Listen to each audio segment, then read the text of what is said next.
मिथिगौना जिउ, आं गुबुनफोरजों जेसेखि रायज्लाया मानो, नाथाय गोसोआ नोंजों रायज्लायबासो गोजोनो।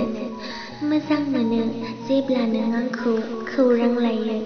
माब्लाबा माब्लाबाथ' नों आंखौ अननायजोंनो रायोबो। खोनासं मावजि, नोंथ' महराव समायनायानोखा। आरोबाव बेनिख्रुइबो समायनासिन नोंनि गोसो गोरबोआ।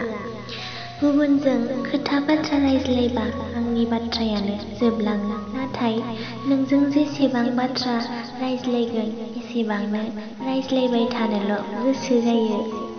आंखौ बयनिख्रुइबो बांसिन नोंल' बुजियो।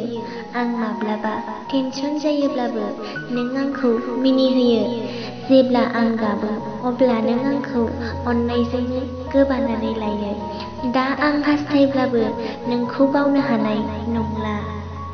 आं जिउ जोबजासिम नोंजों लोगोसे थानो हास्थायो।